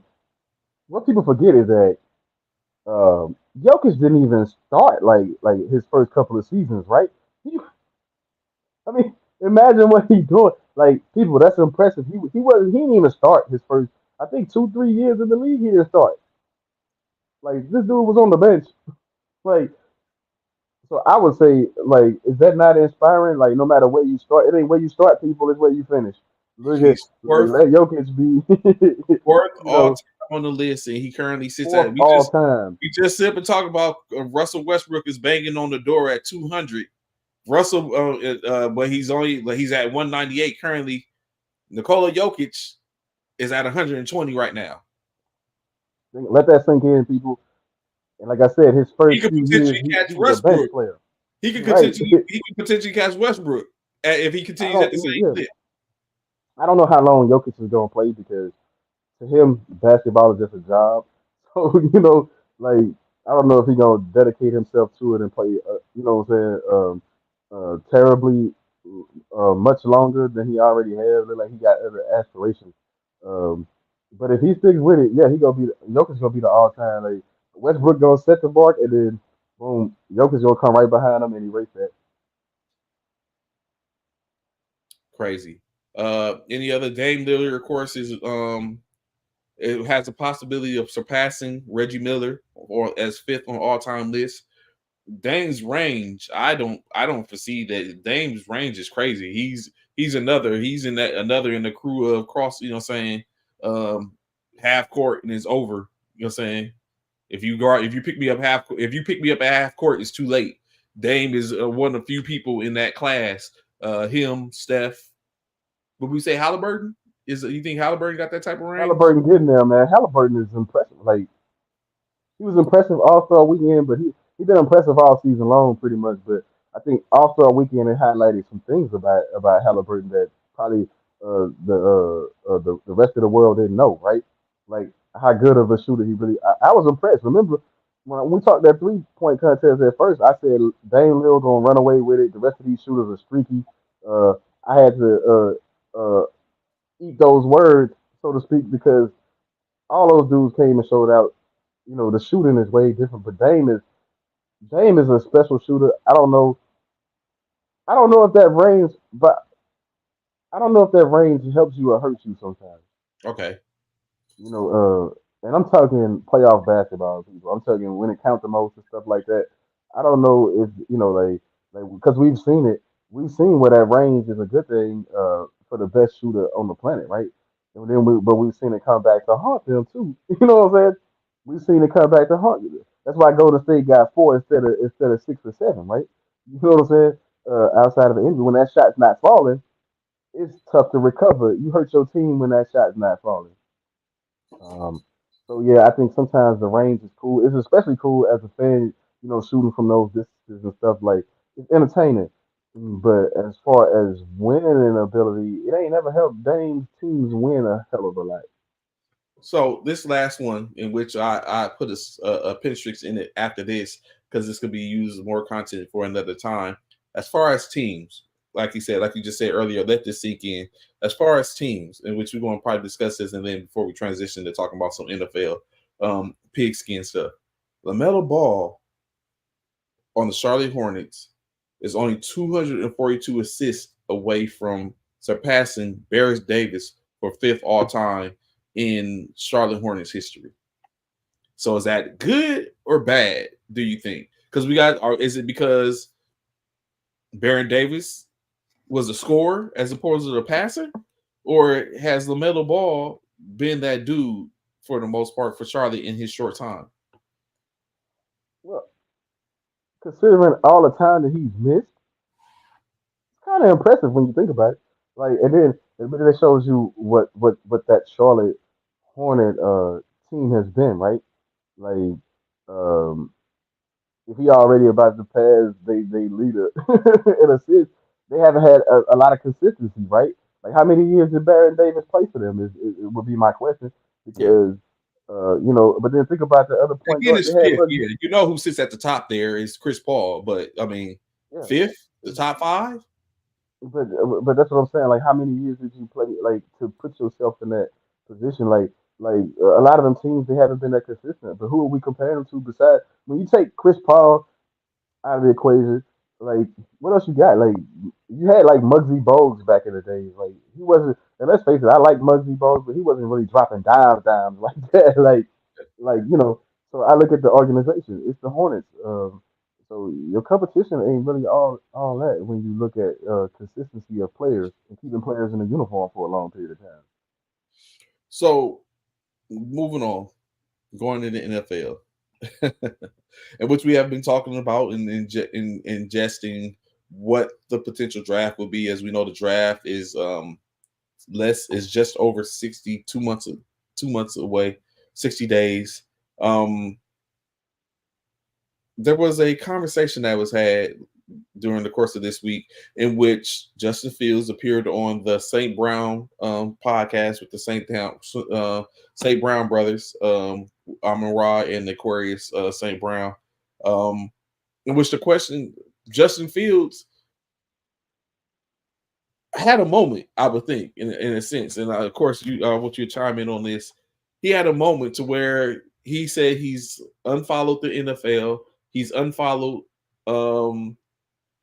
the Chicago Bears because he's about to go on vacation. He doesn't want to look up and down his timeline and see the conversation about whether is it him or is it Caleb Williams? Should he be traded? He doesn't want to see it. So I ask you, or I want you to, we can have a conversation about Is he? Of course, he's justified because legitimately I could get it. But you're an NFL quarterback, a starting NFL quarterback. Shouldn't it be expected? You just gotta deal with it, man. Yeah, it should be expected. Like that's gonna be the talk, especially nowadays since so much emphasis it's so much emphasis put on quarterbacks in their first 3 or 4 years, whether they should get these big lump sums of money, right? Because they're under the rookie contract. So and you under a rookie contract, Justin Fields, whether you like it or not. You know what I'm saying? So that's gonna be the talk. And let's face it, if Chicago was a better team and they put up, you know what I'm saying, and they had more wins, then we not even it's not even a conversation, right? I mean, when you've been a part of the problem, you might not be the main problem, but you've been a part of that losing, and you the head guy, you the quarterback. A lot of emphasis for yeah, your name gonna come up. Yeah, it should be talked too, right? Like you just got to deal with it. I tell you what, turn off all your social medias. Don't watch TV. Don't you know what I'm saying? I mean, that's the only way you're gonna be able to avoid it. And what she said, that's what he's done, and he's going on vacation. He's like he's removed it all. He's like he just wants to.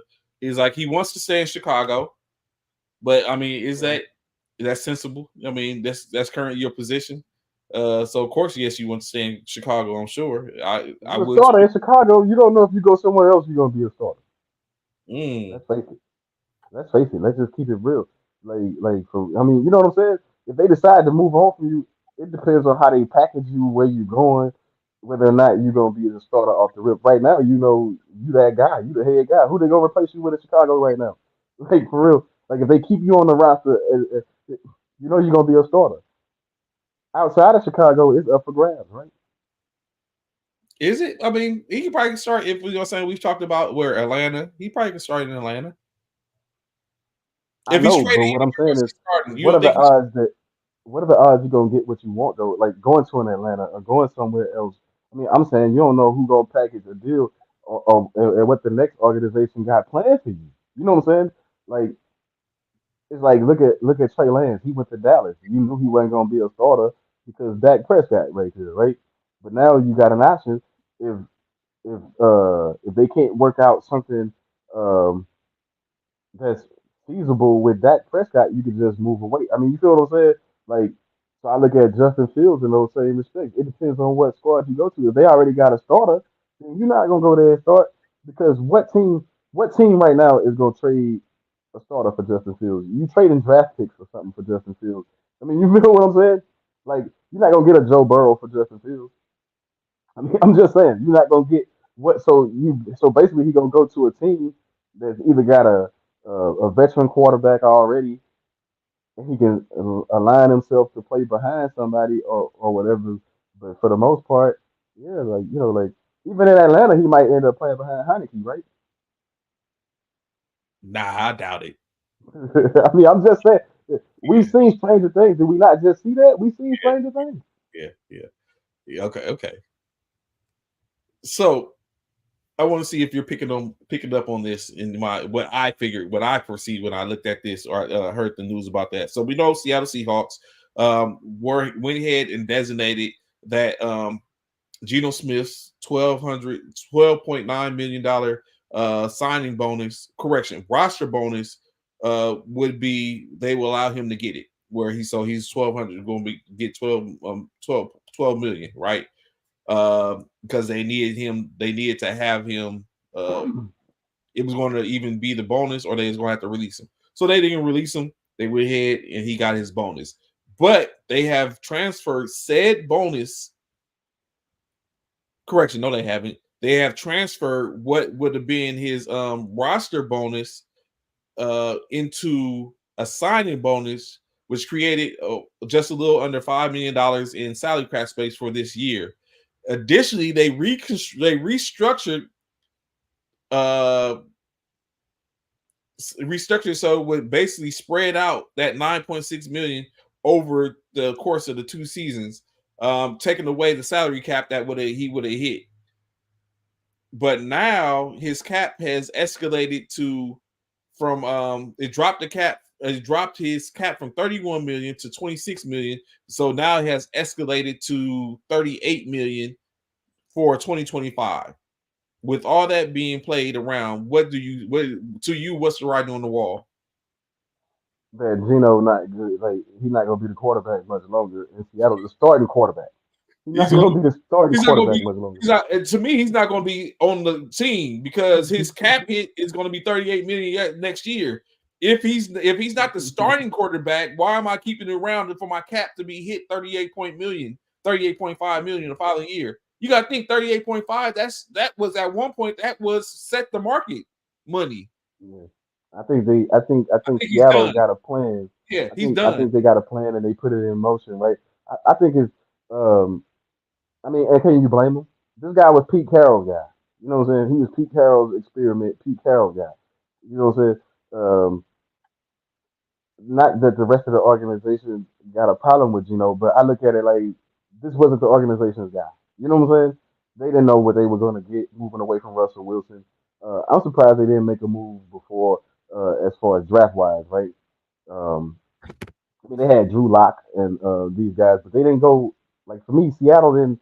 They picked well elsewhere in the draft, but I think they could have got a quarterback. Like I said, Will Levis fell all the way to second last year. So in the drafts, the prior drafts, they could have, if they wanted to get a quarterback, they could have got one. I think this draft class with all the quarterbacks, they're gonna try to get them a quarterback in this draft with all the big name quarterbacks coming in. And there's one right there in that state that I think that if he fall far enough, he's gonna be right there in Seattle. Just saying, Penix Jr., you probably gonna be right there in Seattle. If I was you, I wouldn't anticipate packing very much to move across the country. I'm just saying. Right there, right down the highway I-5. So another restructure, which is probably not so telling as what we just said in reference to Seattle, but another restructure, which it could be, in which we're going to talk about a little bit about. The New Orleans Saints have restructured Derek Carr's contract. He was due to make 30 million in base salary next year or this coming year, in which now the move of restructuring his salary has garnered to give them about 23 million in salary cap space, so they can potentially look to rebuild. So basically, they've removed some of that and made it a signing bonus. Is this writing on the wall in New Orleans, or is it just about making moves for the most part? We know it's right on the wall. New Orleans need a quarterback. Yeah. I'm surprised they're still on Carr. Like, it's two quarterbacks that right now in the league that I'm disappointed that teams are still hanging on to. Maybe they're trying to figure out how to get completely from underneath them and make certain moves. Carr is one of them. The other one right now is the Raiders with this whole Garoppolo situation. Um, um, I'm a fan of Jimmy G's, but then I don't like the effort that Jimmy G been putting out lately, or whatever been going on with Jimmy G. But back to the Carr thing. Um, Carr, he never did it for me, so I don't even see why New Orleans picked him up. To be honest, I mean, I think that's a head coach and a GM grasping at straws in the quarterback position. After Drew Brees ain't been rosy for New Orleans. It's hard to replace a Hall of Famer. It's hard to Oh yeah, replace a Hall of Famer. when you put it like that, you're right. It's hard to replace a Hall of Famer. Just like I figured it's hard to replace an All Pro. So yes, it's levels to that. Which saying when we sit and talk about a player, a Pro Bowler, an All Pro, a Hall of Famer. So we're talking about Derek Carr as a Hall of Famer. I don't know if he's ever been an All Pro, but you're coming in and replacing a Hall of Famer. Like that, this is a huge difference in when you look at it in that retrospect. So definitely something in that. So looking at a couple of things, right, in which I thought about is like, you know what? Let me sit up and see if we can formulate some questions to where just saying just for to get the thinking juices going in reference to what's going on across the NFL. So one of the first one things that which I thought about is does or can potentially the Chicago Bears keep Justin Fields and draft Caleb Williams. They could, but I wouldn't do it. I mean, that would to me that would be Chicago already make enough bad decisions. That would be a bad decision to be You made. think so? You think Um, that'd be a bad yeah, decision? that'll be bad. That'll be bad because you want competition, Mm-hmm. but you don't want an all-out war, right? Um, and these are young players. I mean, nowadays we got to factor in stuff um, that perhaps we never thought about, but certain things highlighted these days. Like I said, man, it'll kill morale. Definitely, it'll play on some on those young guys' mental. Like, what are we saying? I mean, you know what I'm saying? Like, I think when you got two high-profile players like that, it causes problems, right? Like in the long run, remember back in the day, San Francisco, they had to make a choice at some point, right? Between Like, Trey Lance like and with Montana and oh Young, yeah, Young, you yeah, knew Young was next up. You know what I'm saying? You had to make a choice at some point, right? And you just let Montana play out whatever did he win in free agency. I think he went to the Kansas City Chiefs. I mean, correct. but you know what I mean? But you already saw that controversy coming, right? Because Young, like, how much longer I'm gonna wait? You know what I'm saying? Like, it comes to that thing where when you got two high profile players and both play the same position. I mean, you got to make a choice, right? Like um, we saw in colleges where they try to play two quarterbacks. You even seen it a little bit in the pros. You try to play two quarterbacks. It's just not going to work. So it's either Fields or Williams. I think it wouldn't be a bad situation, or honestly, for them to keep both. I mean, to draft one and keep and keep the other, because you're still. I mean, true enough, and it kind of puts it in the same situation with the 49ers, what they did with Trey Lance. You have, except for Trey Lance stock. The difference is you had this is a Heisman Trophy winner who you saw play a lot of games in two division two in two different college divisions conferences, I'm sorry, and you get a chance to see if he has what it takes. Then it's even you have trade trips or values to where you either can move or get you some more capital to where it pushes, in my opinion, pushes a plan to the left a little bit, but it gives you opportunity. Now, how it could go awry is, let's say, was what we expect is Justin Fields, it becomes the starter and stays the starter. He starts to have issues, and you bring in Caleb Williams, and then it's like Caleb Williams isn't looking like the dude. Now you're stuck. Of course, you're going to probably most likely be able to get off Justin Fields without a doubt. Someone will take him, because especially if they're not doing too well. But it's like now that's where you have an issue at. But I don't foresee a situation to where you have both, because you still have scapegoats as an organization to say it was your coach, to say it was your coordinator, to say a lot of things to where you can kind of like play with it to get off one or the other, to send them on about their way, to where someone's going to be like, hey, I take them, one of them, and then you go about the way. So I'm not too, and I think there's other receivers. I mean, everyone keeps on saying they need receivers. I think there's other receiver or running backs. I think there's other receivers that are in there that's going to be able to provide something to them. That's in the draft alone, not to mention probably people across the board. Donovan says, what? Nope, the Redskins did that with Griffin and Cousins, and it did not work, and they drafted them in the same draft, first round and third round. That's funny because I was just about to bring that up, Doug. That remember when that happened to Shanahan, Mike Shanahan, he did that. Got both of them RG3 and Kirk Cousins in the same draft, and it didn't, you know, um, yeah, it didn't work. But so, in your opinion, why didn't it work? Did it not work It didn't. because it wasn't a good, It or brought did not? division within the team. It brought division within the team. But Like, so would you say? I mean, because it was the owner wanted RG3, right? right. The or what's the name wanted RG3, but had RG3 been managed better, could you not think that his career would have been better? Do you not think RG3 was Lamar Jackson?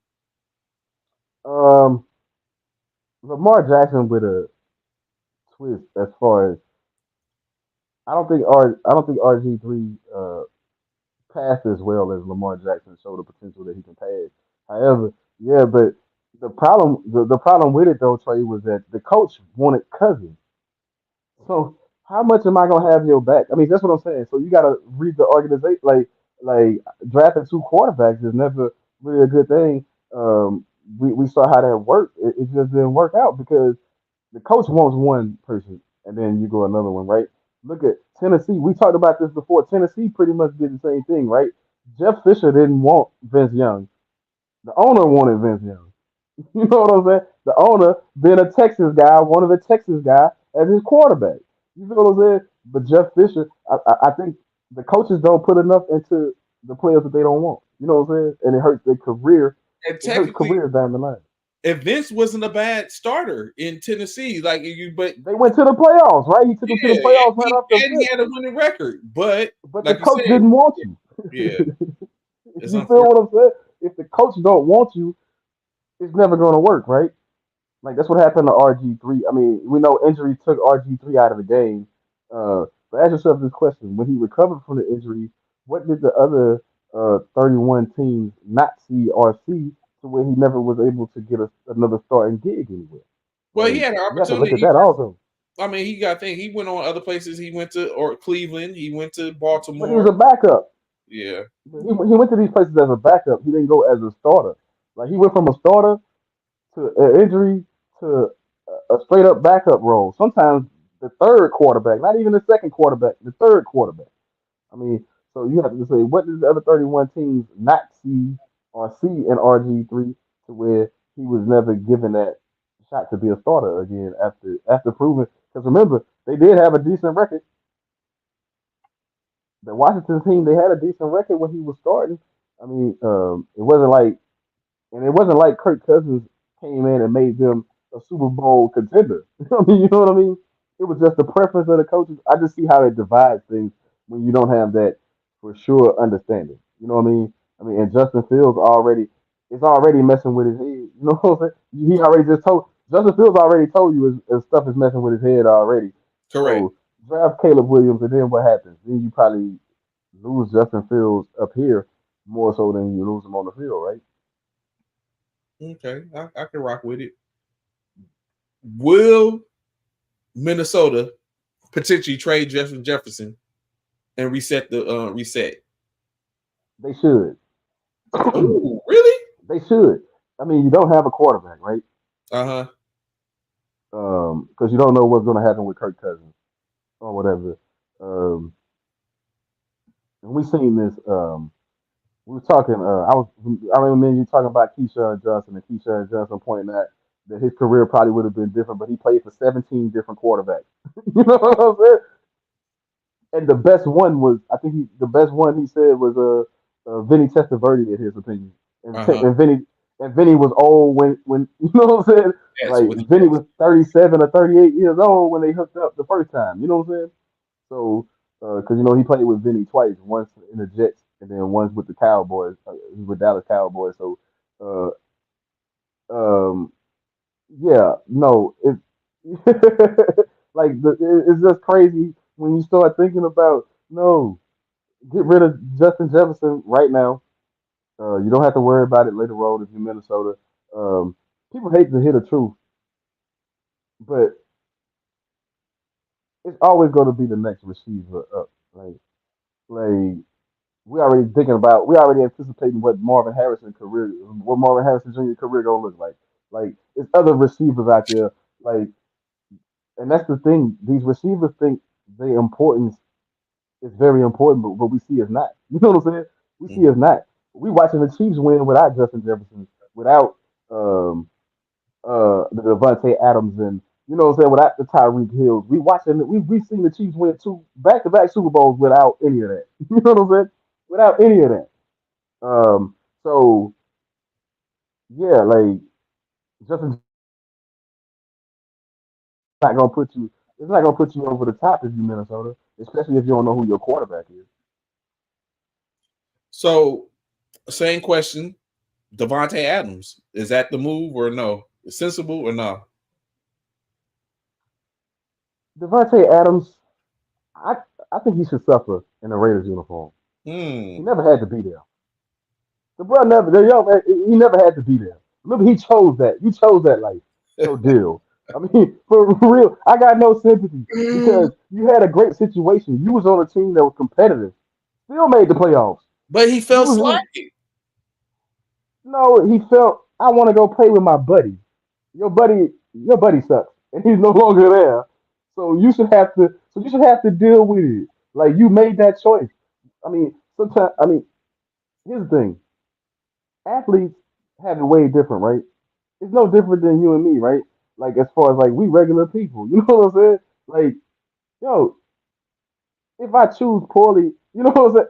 Like if I choose the wrong career path, how long is it gonna take me to correct that? You know what I'm saying? Like, you gotta pay the price. Devontae Adams made a poor choice. He made a poor choice. He made a poor choice, and he should have to live with it. That's it. Like, you know, that's just my opinion. He should have to live with that choice. No bailouts for you. So No bailouts. going to the star. We talked, I think it was this week or last week, in reference to a slight reemergence of Michael Gallup and the connection with Dak Prescott, as well as a connection with Dak and CeeDee Lamb. And then you throw in Brandon Cooks into the offense, and you might have a three-man core. Do the Cowboys cut Michael Gallup anyway this year and bring in another receiver, or has he played his way back into staying on the roster? Because it's Dallas, he probably gonna end up staying on the roster. Um, he's not nearly as decent as he once was. He wasn't like a real great receiver to begin with, but he was decent. And him and Dak had a rapport for a while.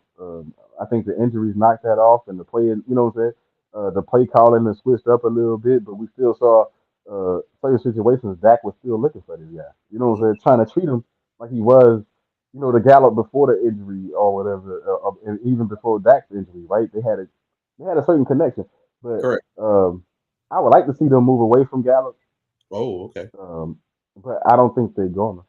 So he does cutting him prior to June 1st will open a a $9.5 million on the salary cap, but they will incur $4 million in dead money if they was to cut him before June 1st. So even in that, with that being said, is it worth it, or is the chemistry between the two of them a little better, even for him?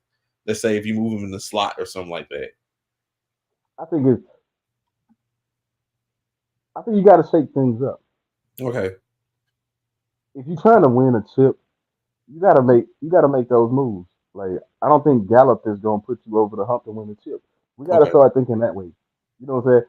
Championship teams make championship moves sometimes. You know what I mean? Like you got to make some moves. You know, that's just period. You got to make some moves, and I don't think keeping Gallup one way or another is gonna help us get over the hump. Washington, the Commanders, currently sitting at the number 2 spot. Do you think they keep that pick, or do they trade down with the hopes of getting more capital? With Dan Quinn taking over, I think you got to make a splash in Washington. So I think you keep that spot What you unless you're think is gonna get what you drafted? unless you're gonna get a bunch of draft picks. You know what I mean? And then but this year's draft, not next year. I mean, you know what I'm saying? Unless you can get a lot of picks from this draft and maybe next year's draft, not 2, 3 years from now drafts and stuff. No, you need to make an impact right now. You got new ownership. You're going into a new era, so to speak, with Dan Quinn as the coach. I think you gotta. I think you keep that number 2 pick, and I think you pick a quarterback because Sam Howell, as good as he played, let's just face it, Sam Howell ain't gonna pack the seat. You gotta. It's a business. You gotta start bringing in players who's gonna pack the seat. So, and get it. Do you think that the second pick is a value this year's draft? Oh yeah, no doubt. The second overall pick. Look, you gonna have your pick of quarterbacks, right? because you don't know what the Bears are gonna do. If the Bears are gonna trade out of their spot, or if they go, but you gonna have your pick a quarterback, and which means you also gonna have your pick of if you choose to go defensive player, if you choose to go offensive lineman, or whatever you choose to do. That second pick is valuable in this year's draft because you can go so many different ways with it. But I think the quarterbacks alone say enough. Like this is gonna be a tough class. I'm not saying all these quarterbacks are gonna be good people. I'm not going there. I'm just saying that in a long time, people ain't been this hype about the quarterbacks in the draft. Um, but outside of the top two or three, you got about 5 or 6 quarterbacks in this draft alone. Yeah, especially from the quarterback position. But it's when you say that, you think it's better suited that they would draft the quarterback, or do you think Dan Quinn coming in along with their Clint Kubiak, and they can kind of like right the ship and be productive with their current situation? I think you draft the quarterback because Howard has showed you enough that he can play in the league. So you know you got you a backup and you got him for cheap. You know what I mean? I mean, it's like you know you got you a backup quarterback already, or a potential starter if you draft a quarterback and you feel like and you deem that rookie's not ready, then you can still go with Howard. I think you can, like it's reversible.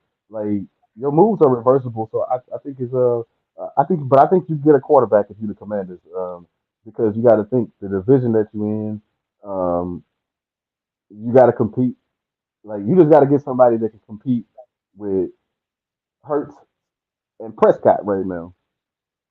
I mean, I ain't gonna just discredit Danny Dimes like that, We discrediting Jimmy but Dimes? Like that's what we doing? but but I mean, I'm just saying, like no shade to Daniel Jones, but you looking at those. Who's winning the division? The Giants ain't winning the division.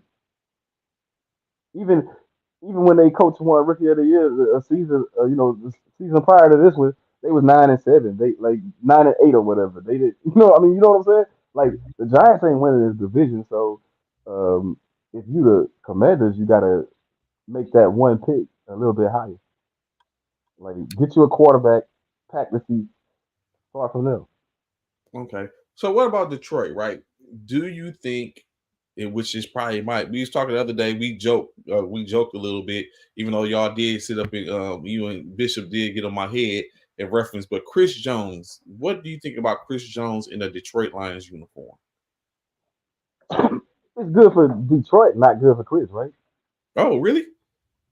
Yeah, You don't think him and Hutchinson will be a formidable front four? he's not gonna win a Super Bowl in Detroit. You on a Super Bowl team. The Chiefs gonna keep winning. Hey, look, people, the Chiefs are gonna keep winning. I I would bet. not leave Kansas City. I would not leave Kansas City for any reason. I mean, if Mahomes leaving tomorrow, No. man, I'm hitching my wagon to the best in the game, and we're gonna ride this out. Like, I mean, don't get me wrong. Get your money if that's what you after, because we know some players want to win and some players are out for the money. If you feel like Detroit is gonna get you that money that you're looking for, then make the move, Chris.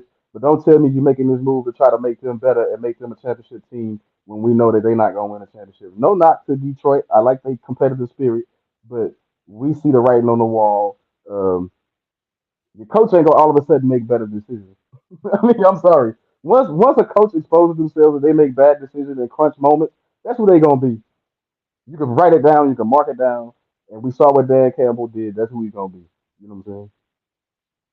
So first and foremost, I would just like to say that I do not agree with the CC's comment in saying that Kansas City is going to continue to win, but I think it's over for Kansas City. I would put that disclaimer: it's over for KC at this point. I think it's over for KC.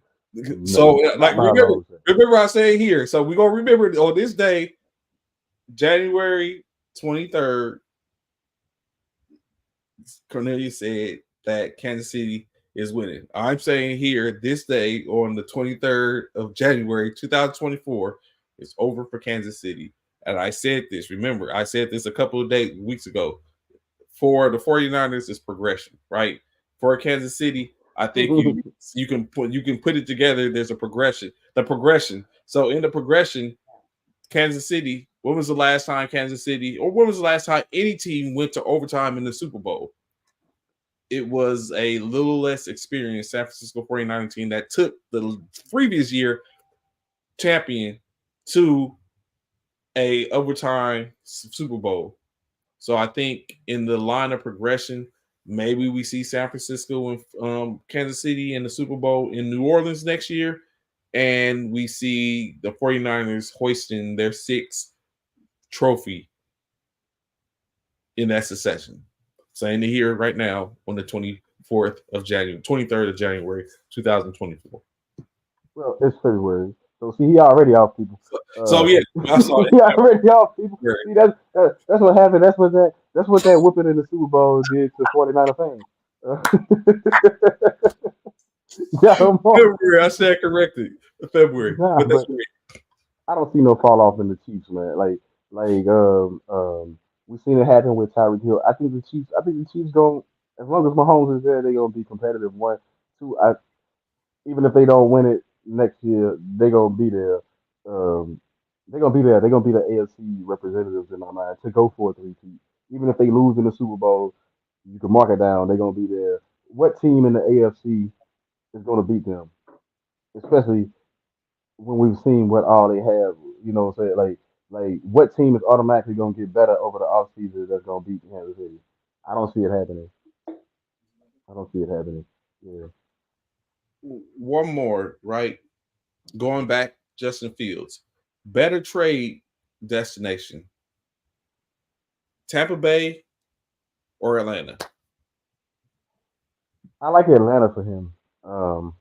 Tampa would be a good move because they've been winning. They done won the division the last couple of years, and they got receivers. But what is Mike Evans gonna do? What is Godwin gonna do this off season? Tampa got some choices to make. Atlanta, in my opinion, got the most upside. I think they was a quarterback away from really dominating that division. And they roster is set up to dominate for years to come with the young talent that they have, and they don't have to pay them very much money. Like who is Atlanta paying right now? They're not shelling out a whole lot of dough on the players that they have. So I think they're in a better situation set up to make maybe try to build a dynasty. So I look at it that way. I think they got pieces to try to build a dynasty, whereas Tampa Bay, they on the other end, they don't know what they're gonna have year to year, piece for piece. And which is, I could get that. And with on the other side of it, that also brings up what would Baker Mayfield, especially if they did the sign and trade, what would Baker Mayfield look like in Chicago? Hey, Chicago won a Super Bowl in 1985 with Jim McMahon. I mean, they ain't done. I mean, they ain't done much since. I mean, I'm just saying. Like, just gonna throw that out there. Um, yeah, like no doubt. I think Atlanta would have won that division like easily. Um, I'm sorry, people. I got to get ready to get out of here. I got an appointment this morning. Um, but it's been great. And before I get out of here, I will put it out there again. It's February 23rd.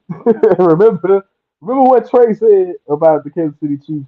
So when you look it up at the Kansas City Chiefs again, AFC champs one more time next season. They'll be Remember, AFC champs, they won't be Super Bowl champs. But of course, in any case, we greatly appreciate it, in which we were about to tap out. So I greatly appreciate y'all tapping in this week.